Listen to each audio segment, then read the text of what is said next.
Dans cette section de l'étude de la synthèse du yoga, Sri Aurobindo aborde la nature de l'âme et sa relation avec la nature individuelle et Dieu. Il explique que l'existence de l'individu est essentielle, car elle permet une multitude d'expériences et d'interactions complexes entre les différentes formes de vie et les niveaux de conscience. Même si chaque individu est limité dans sa perception, cela lui permet également d'expérimenter sa croissance vers une conscience universelle illimitée.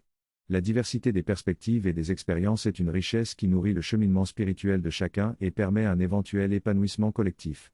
Cependant, cette individualisation peut également conduire à l'affirmation d'un ego centré sur soi, qui cherche à se séparer des autres et de la nature. C'est pourquoi il est important de reconnaître la valeur de l'individualité tout en cultivant une relation harmonieuse avec les autres et la nature. Dans ce passage, Sri Bindu parle de l'évolution de l'individualité et de la conscience élargie. Il affirme que les individus commencent par se sentir limités et impuissants, mais qu'en cherchant à se développer et à retrouver leur propre vérité, ils peuvent se libérer de leurs propres limitations et atteindre une conscience universelle. Il souligne également que chaque individu est unique mais fait partie de l'unité globale de l'univers, ce qui permet une complémentarité et une croissance mutuelle. Sri Bindu explique ensuite que pour permettre ces différentes expériences, l'individualité doit affirmer sa séparateness, tout en cherchant à réaliser l'unité spirituelle. Il conclut en disant que vivre dans cette nouvelle conscience de notre être réel et intégral permet d'atteindre la libération et de jouir de l'immortalité, tout en maintenant notre individualité et en agissant d'une manière différente et avec une connaissance différente. Cette évolution de l'individualité a également donné lieu à différentes positions philosophiques et religieuses, qui seront abordées dans un prochain échange. Dans cet extrait, on aborde l'idée que l'immortalité ne peut être atteinte qu'après la mort, dans d'autres mondes ou plans de conscience. Cela impliquerait la destruction de toute individualité et son absorption dans une infinité impersonnelle. Certaines traditions, telles que l'Advaita Vedanta ou le bouddhisme, soutiennent cette idée. Cependant, l'auteur remet en question cette notion, affirmant que la vie doit se soumettre à la mort pour exister sur Terre. Il soutient que la véritable liberté et libération ne peuvent être atteintes qu'en se libérant du monde physique et mental. L'ego, selon lui, est le résultat d'une certaine manière d'expérimenter le monde et n'est pas inhérent à l'existence de celui-ci. Il explique que la relation d'exclusion mutuelle et d'agression établie par la conscience individuelle crée l'illusion de la séparation entre les individus. Pour expérimenter une séparation réelle, il faut s'affirmer et rejeter tout le reste, ce qui conduit à l'apparition de l'ego. En réalité, l'ego n'est qu'une façon de percevoir le monde et n'est pas nécessaire pour son existence. L'auteur propose donc une réflexion remettant en question l'idée selon laquelle l'ego est indispensable pour vivre sur Terre. Dans cet extrait, l'auteur explore la notion d'existence indépendante en se détachant des autres personnes, de l'univers, de Dieu et même de son propre ego. Il suggère deux approches différentes pour parvenir à cette indépendance, l'exclusion totale de tout ce qui l'entoure ou l'immersion complète dans l'être absolu. Dans les deux cas, l'objectif est de dissoudre tout ce qui crée une séparation. L'auteur souligne que ces expériences profondes de libération réalisent enfin ce que l'ego cherchait à accomplir dès le départ, l'indépendance totale par rapport à tout le reste. Dans cet état de conscience éveillée, le monde et les autres perdent leur réalité objective et deviennent presque irréels. La satisfaction réside désormais dans l'existence spirituelle pure, et tout le reste n'a plus d'importance. La perception de la réalité change radicalement et l'auteur exprime un détachement total à l'égard du monde matériel. En conclusion, il suggère que l'essence éternelle se dégrade en intégrant la nature grossière de la matière. Dans ce passage, il est suggéré que la perception de la réalité est faussée lorsque l'esprit se concentre uniquement sur la matière et la surface des choses. L'auteur affirme que pour atteindre une conscience spirituelle plus profonde, il est nécessaire de regarder au-delà des apparences et de se connecter intimement à la réalité intérieure des autres, en comprenant leurs pensées, leurs âmes et les aspirations qui les animent. Lorsque cette connexion intime est établie, il devient clair que tout est interconnecté et que chaque individu est une manifestation de la même réalité profonde. L'auteur explique que cette prise de conscience permet de sortir de l'illusion de l'individualité et d'entrer dans un état de divinité où il n'y a plus de séparation entre soi et les autres. En adoptant cette perspective, la perception du monde change radicalement, révélant une véritable plénitude et un sens profond dans toutes les choses. L'expérience s'estompe et les personnes reviennent à leur état normal, mais cette brève vision leur a donné aperçu. Tout ce qui m'intéressait n'est désormais plus intéressant. Que dois-je faire maintenant ? Que dois-je chercher ? Parfois, de manière moins dramatique, elle regarderait plus profondément, suggérerait ou approuverait quelque chose, leur donnant une direction plus profonde ou à long terme. Mais la personne elle-même peut ne pas en être consciente, ce que vous pouvez maintenant apercevoir car vous regardez depuis une conscience plus profonde. En regardant cette belle fleur, je ne dirai pas seulement que c'est un lotus et une forme de matière. Je verrai plus en profondeur la lutte de l'énergie vitale Power exprimer la conscience mentale, qui est organisée et a une certaine direction de croissance.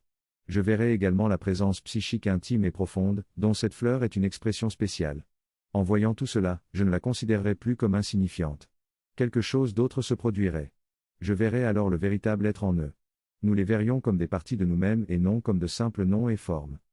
Lorsque j'expérimente l'âme profonde de cette fleur, je réalise que c'est la même que la mienne. Je regarde mon voisin de cave qui entre dans son propre état de libération spirituelle exaltée, et je le vois comme cette âme qui fait cette expérience. Et qui est-il alors ? Le même moi que j'étais en regardant les êtres luttant dans l'ignorance, mais travaillant dans une autre ligne d'expérience, de croissance et de développement. Donc, plus de simples noms et formes, nous les voyons comme les réalités de l'éternité. Chacun est une expression unique et un développement du même moi éternel. Nos esprits ne sont plus sujets à l'illusion de la médiocrité et de l'indignité. Ce qui se passait auparavant, lorsque la conscience spirituelle du mental devenait paisible, c'est que tout ce monde semblait trivial, indigne et indéfini.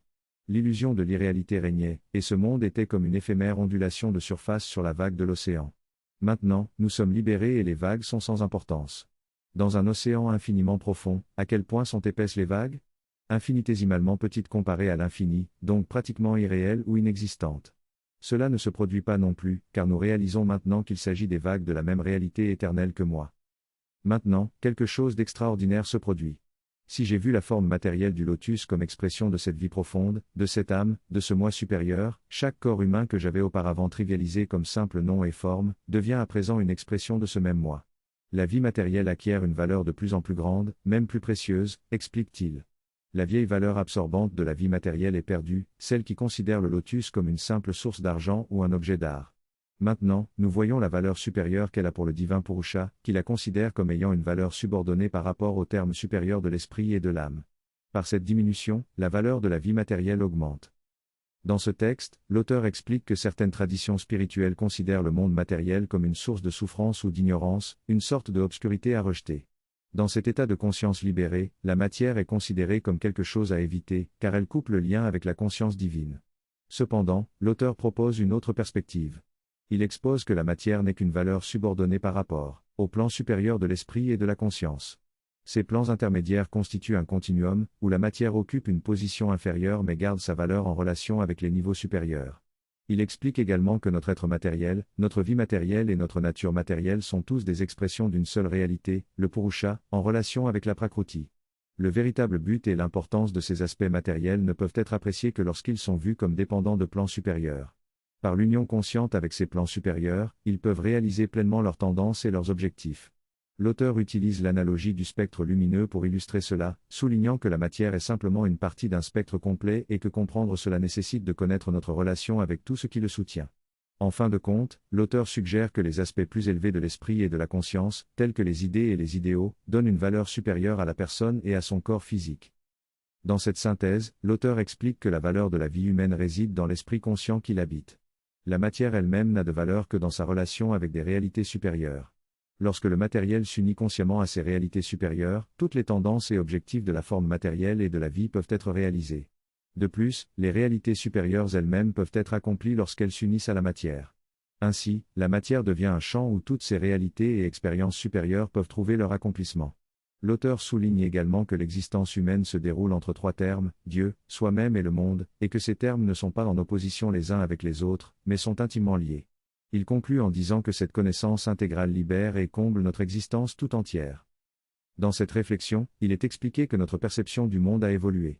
Auparavant, nous considérions que le monde, la nature et l'individu étaient en opposition les uns aux autres, et que pour atteindre l'unité divine, il fallait se débarrasser de l'individualité et de la nature. Cependant, avec une conscientisation plus profonde, nous comprenons maintenant que ces éléments sont des termes nécessaires à notre accomplissement personnel. Lorsque nous atteignons une connaissance intégrale et une libération totale, nous réalisons que la nature, l'individu et Dieu ont tous une valeur réelle. Ils sont tout contenus en nous et nous sommes tout contenus en eux. Ainsi, notre expérience du monde ne se limite plus à notre existence exclusive, mais nous sommes connectés à tout et tous les éléments participent à notre éveil et à notre accomplissement. Nous ne sommes plus des individus séparés cherchant uniquement notre propre réalisation, mais nous sommes tous une partie de l'éternel et du divin, cherchant à manifester cette vérité supérieure. L'unité apparente et efficace dans son être terrestre est une image magnifique. Chaque être, qu'il s'agisse d'une fleur, d'une abeille ou de nous-mêmes, contient en secret toute l'unité en lui-même. La fleur embrasse secrètement l'abeille, la montagne et le monde, tout comme nous embrassons tous ces éléments en nous-mêmes. La relation entre la fleur et l'abeille montre comment chaque être tente de rendre cette unité apparente. La fleur produit une couleur ultraviolette que seule l'abeille peut voir, ce qui attire l'abeille vers elle. Tout cela se déroule dans le domaine de la matière, où cette unité secrète commence à émerger et devient de plus en plus visible. Les différents êtres ne sont plus des égaux exclusifs, mais tous font partie de l'Éternel et cherchent à rendre cette vérité de l'unité plus visible et efficace. Ce texte met en avant la relation complexe qui existe dans la nature entre différentes espèces d'organismes. Par exemple, le poisson clown et l'anémone de mer ont une relation symbiotique, l'anémone protège le poisson clown grâce à son poison, tandis que le poisson clown attire d'autres poissons pour se nourrir. Cette relation est un exemple de l'interdépendance et de l'unité qui existe dans la nature. Le texte mentionne également d'autres exemples, tels que les racines des arbres qui s'entrelacent et partagent des nutriments, et les arbres qui communiquent entre eux pour se protéger des ravageurs. L'auteur souligne l'importance de regarder au-delà de la simple dépendance physique et de percevoir la connexion profonde et l'unité sous-jacente à tout être vivant. Il explique que cette interdépendance peut être perturbée par les actions humaines, comme la destruction des habitats naturels. En conclusion, le texte invite à reconnaître et à préserver cette interdépendance complexe pour maintenir l'harmonie de la nature. Il a été découvert qu'une espèce particulière d'insectes migrait chaque année d'un côté de la forêt à l'autre. Cette migration permettait la pollinisation des fleurs et maintenait l'équilibre de la forêt. Cependant, la construction d'une autoroute a interrompu ce cycle migratoire, empêchant les insectes de traverser la forêt. En conséquence, la pollinisation a cessé de l'autre côté de la forêt et la forêt a commencé à mourir. Il a fallu une simple coupe pour rompre cette interdépendance complexe. Cependant, avec le temps, il est apparu que l'interdépendance devait inclure également l'autoroute et la tendance destructrice des êtres humains. La nature a commencé à s'adapter à cela en développant des buissons épineux et des arbres piquants pour se protéger des chèvres qui détruisaient tout sur leur passage. Cela représente le premier niveau de réponse de la nature pour rétablir l'équilibre. La vision sous-jacente de cette interdépendance est que tout est inclus et cherche à travailler ensemble pour faire apparaître la vérité supérieure de son unité. La vérité divine, de notre individualité réside également dans cette inclusivité mutuelle plutôt que dans une exclusivité mutuelle. Ainsi, notre individualité est épanouie lorsque nous incluons les autres individualités sans pour autant abolir notre propre individualité. L'amour devient alors la loi supérieure qui permet cette inclusivité mutuelle. Les chemins ascétiques où l'on se retire du monde pour atteindre la libération personnelle par soi-même sont remplacés par une recherche de libération intégrale où l'on reconnaît les autres et où l'on se donne aux autres. L'amour devient ainsi la loi supérieure plutôt que de chercher uniquement la satisfaction de soi. La notion d'indépendance et de maîtrise du Purusha, notre être véritable, vis-à-vis de la nature, Prakruti, est un thème récurrent dans notre parcours de la conscience égoïste à une individualité éveillée. L'idée est de parvenir à la maîtrise de notre propre nature, de choisir nos pensées, nos émotions, nos actions, sans être esclave de ces dernières. C'est dans cette quête de maîtrise que réside l'utilité du mouvement égoïste et de son dépassement. En effet, l'évolution nous pousse à rétablir nos véritables relations avec notre environnement, nos circonstances, notre propre corps et notre esprit. C'est ainsi que nous pourrons vivre dans une conscience nouvelle, en tant qu'être libérés, et jouir de l'immortalité. Ce processus nous permet de vivre le monde non comme quelque chose de distinct et extérieur à nous, mais comme faisant partie intégrante de notre propre être. Cette compréhension conduit à une relation d'inclusion mutuelle et d'amour, qui est la loi supérieure de notre individualité. Il s'agit d'une réalisation collective, où chaque individu est une étincelle divine qui lutte pour se libérer de ses limites et de son ignorance. Dans cette évolution mutuelle, il y a un soutien mutuel et un partage qui conduisent à une société divine, où la lumière de la conscience éveillée nourrit l'ensemble. Dans ce passage, l'auteur explore la nature de l'ego et sa relation avec la nature et le monde extérieur. Il souligne que la véritable réalisation de l'ego ne réside pas dans la recherche d'une existence indépendante, mais dans la compréhension et l'harmonie avec la nature. L'auteur critique également une vision de la liberté qui consiste à se détacher complètement de la nature et à rejeter ses limites en faveur d'un comportement instable. Au lieu de cela, il propose une approche plus équilibrée dans laquelle l'ego transcende la nature mais interagit également avec elle d'une manière harmonieuse et libre. Il affirme que cela conduit à la réalisation de soi et à la réalisation des relations avec le monde et les autres. Ainsi, notre objectif ultime devrait être l'épanouissement personnel et la réalisation des autres, plutôt que de chercher une simple évasion de la réalité terrestre. Dans ce texte, l'auteur souligne l'importance de l'intérêt personnel dans le chemin vers la libération. Il affirme que si nous sommes préoccupés par notre propre libération, nous devons également nous préoccuper de la libération et de l'épanouissement des autres, car cela fait partie de notre intérêt personnel divin. Il décrit 3 étapes pour surmonter les tentations de l'existence égoïste. La première victoire consiste à conquérir les désirs égoïstes, la deuxième victoire consiste à surmonter la tentation du bonheur individuel dans des états de conscience élevés, et la dernière et plus grande victoire consiste à se libérer de l'attraction de l'absorption en soi dans une infinité impersonnelle. L'auteur affirme que tant que nous sommes attachés à ces tentations, nous ne sommes pas complètement libres sur le plan spirituel. La véritable liberté, selon lui, réside dans la transcendance de l'exclusivité de l'individu et dans l'embrassement de l'unité avec le monde. Chaque individu peut trouver sa propre façon de manifester cette unité, que ce soit à travers des activités concrètes, des recherches scientifiques, l'expression artistique ou la relation avec la nature. L'objectif ultime est de révéler et d'incarner cette véritable unité dans tous les aspects de notre vie quotidienne. Dans cette discussion, l'orateur explique la vision de Sri Aurobindo sur la liberté spirituelle et la relation avec le monde. Il souligne l'importance de la perfection dans la réalisation de cette liberté, en la reliant à la suppression des attirances individuelles. L'orateur affirme que bien que la réalisation spirituelle soit difficile à atteindre, elle est également la plus facile, car elle permet d'utiliser l'énergie autrefois dépensée dans la coupe et le retrait du monde pour une réalisation intégrale et une connaissance complète. Il aborde également la nature de la conscience libérée et comment elle se manifeste à travers l'amour et la joie divins envers toutes les créatures. En comprenant cette vision, on peut commencer à regarder le monde différemment et à changer sa relation avec tout, y compris Dieu et la nature. En embrassant cette vérité et en cherchant à l'expérimenter, on peut transformer sa relation avec les autres et avec la vie elle-même. L'orateur réfléchit sur la façon dont il aborde ses relations avec les autres. Il remet en question les préjugés et les jugements de valeur, choisissant plutôt de voir chaque individu comme une âme évoluant consciemment. Il appelle à une reconnaissance plus profonde de la présence divine en chacun et à un respect respectueux de chaque personne selon son propre chemin d'évolution. L'orateur souligne également l'importance du monde matériel dans notre propre éveil spirituel, affirmant que c'est à travers ce monde que les autres réalités et dimensions se manifestent. Il termine en insistant sur la gratitude envers Sri Aurobindo et Mère pour avoir partagé une vision inclusive et complète de la spiritualité, qui transcende les traditions et les expériences limitées.